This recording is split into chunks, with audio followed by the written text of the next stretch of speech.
A rather bizarre series for the Astros against the Chicago White Sox, but they took 2 out of 3 regardless.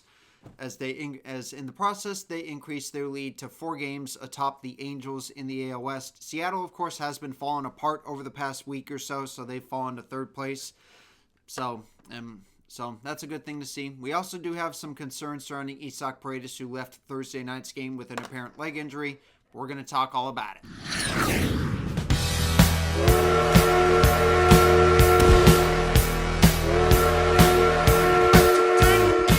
Sox are one of those teams that the Astros really seemingly should be pulling off sweeps against, if I'm being honest.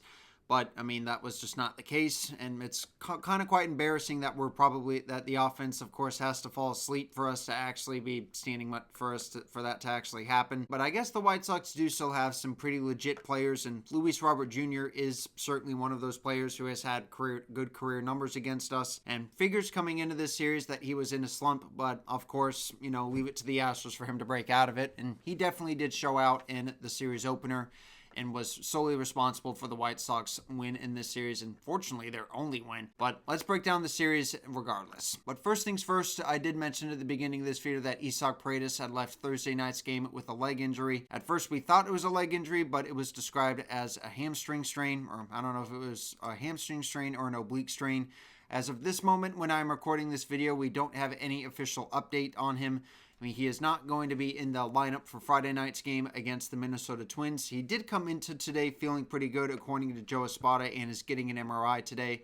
But like I said, as of when I'm recording this video, we do not have the official results on that MRI. So we're going to have to hope it comes back clean, and maybe it was just, something on him just snapped or something like that. But, I'm not going to count on that, to be honest, because I know my luck that's probably going to sideline him for a couple of weeks, just given how shady the Astros medical staff has been over the past month or so. But, we're just going to have to hope for the best. But diving straight into the series itself, like I had said, Luis Robert Jr. was probably the reason why the White Sox were able to steal this first game from the Astros. But, I mean, it was kind of just those weird nights for Lance McCullers, who was starting in this game. He did pitch okay, but he ultimately was tagged for 4 earned runs over 5 innings of work. I mean, obviously, the 4 walks in that mix also did not help matters for him in this game. One of those walks, of course, came in the top of the second with 2 outs. As I had mentioned in many previous videos, 2-out walks have always come back to bite the Astros, and pretty much throughout the season, honestly, and even like in years past.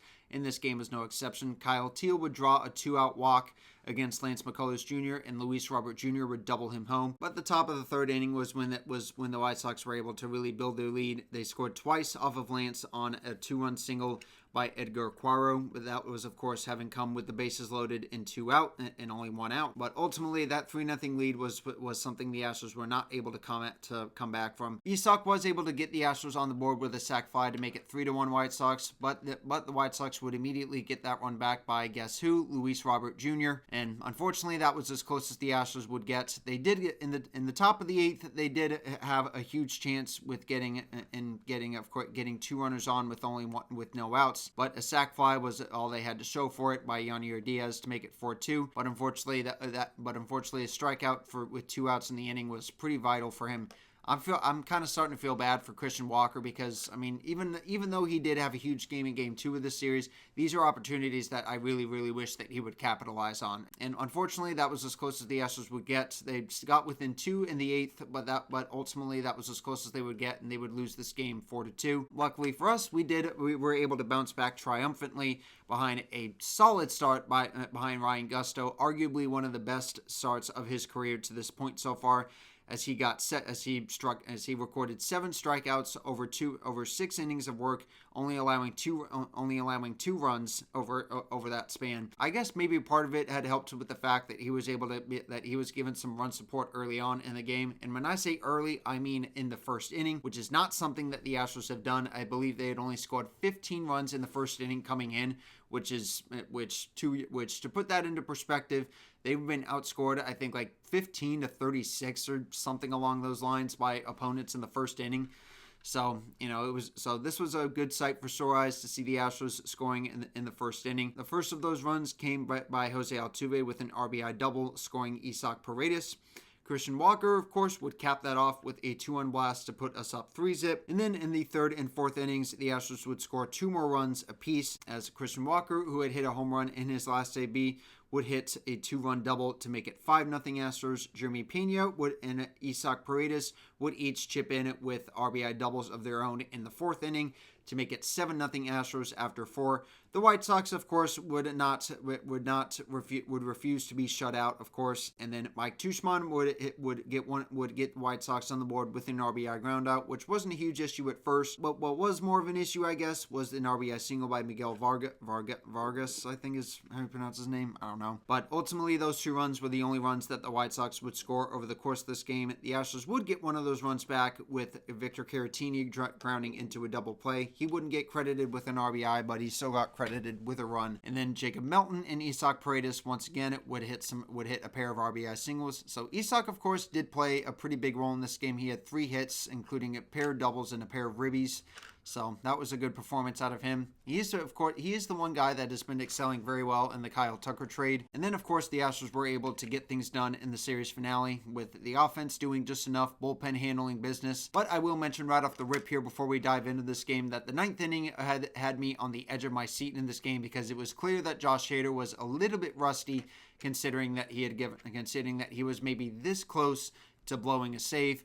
But I'll break that down in a little bit shortly. Valdez, of course, it was a rather bizarre night for him. He got 12 Ks, although only over 4 innings. Part of it, of course, was because the White Sox, unlike the Tampa Bay Rays, who he had thrown a complete game against about a week ago, the White Sox, of course, they were apparently a little bit more plate disciplined, or maybe Valdez just wasn't as accurate, or I think it was probably the former, in the sense that, like I had said, the White Sox were a lot more plate disciplined in this game, with laying off some of his poorly executed pitches and able to foul off a lot of his good executed ones, I guess you can say. But obviously, whenever a pitcher is getting a lot of foul balls, that helps if there's fewer than 2 strikes. But if they're constantly fouling off pitches and he's having to throw 7 or 8 pitches per AB, that can add up over time. And that was the case in this game, despite him getting 12 strikeouts, which ties a career high and also sets a new season high. The White Sox, of course, did get going against him early, scoring 1-0 on a single by Edgar Quero. And also one thing to touch on is that Altuve had reached 2,300 career hits in the second game of the series. He did notch 2 more hits in the series finale, like I had said. He's now, as of when I'm recording this video, just 12 hits away from tying Jeff Bagwell on second on the Astros all-time hits list. And then, of course, he is just a good still 700 hits away from passing Craig Biggio. But I have a very, very strong chance that he will be able to at least reach 3,000 hits, which is a very rare club that very few hitters have been able to be a part of. And I have a very strong chance that Jose Altuve will be able to be a part of that club at some point in his career before he retires. But going into the 5th inning, the Astros were up 3-1 against Framber Valdez. Miguel Vargas, who had also had a pretty good series, would hit a leadoff triple to start the 5th inning. He would then score a couple batters later. But the Astros would get that run back on a home run by Isaac Paredes, number 15 for him on the season, to make it 4-2. Although it was not all good news for the Astros, as Isaac Paredes' night was cut short with that injury that I had mentioned earlier. So, like I said, we're just going to have to hope for the best for him. He is not going to be in the lineup for tonight's game against the Twins.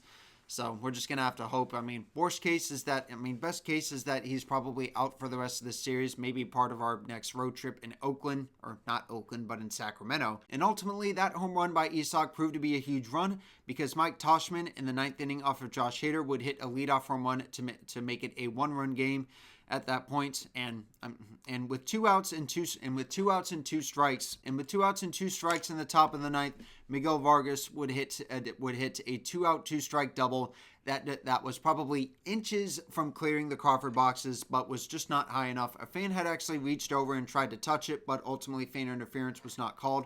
And FYI, if any fans are sitting in the Crawford boxes, if you want to reach over the edge of the Crawford boxes to try and catch a fly ball, I would probably think twice. But ultimately, Josh Hader would slam the door on the White Sox in the series outside of that 2-out double on what was a rather questionable strike 3 call. But looking at it again here, it seems like the call was correctly made the first time. I mean, if ABS were still a thing, then this pitch certainly would have been called a strike anyway, even if it were challenged. But ultimately, I think this is a series that, although it was rather bizarre, it's a series. I mean, it's still a series win, and it will satisfy me any day. Next up, the Astros will be wrapping up this 6-game homestand with a quick 3 games against the Minnesota Twins. The Astros did take 2 out of 3 against them earlier this year in Minneapolis, so hopefully we can continue that and take 2 out of 3 here. We've got Hunter Brown lined up to start the series, and then Colton Gordon, as well as Colton Gordon and Brandon Walter lined up to start the other 2 games of this series.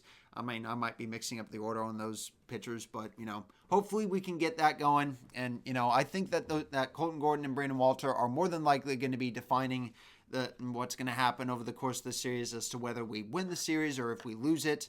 So hopefully it's the former. So that's going to do it for this video, guys. If you liked it, drop a like, subscribe if you're new, and if you want to watch any of my other videos, then click these cards here above my shoulders. Leave a like if you guys enjoyed, like I said, and I'll see you guys in the next one.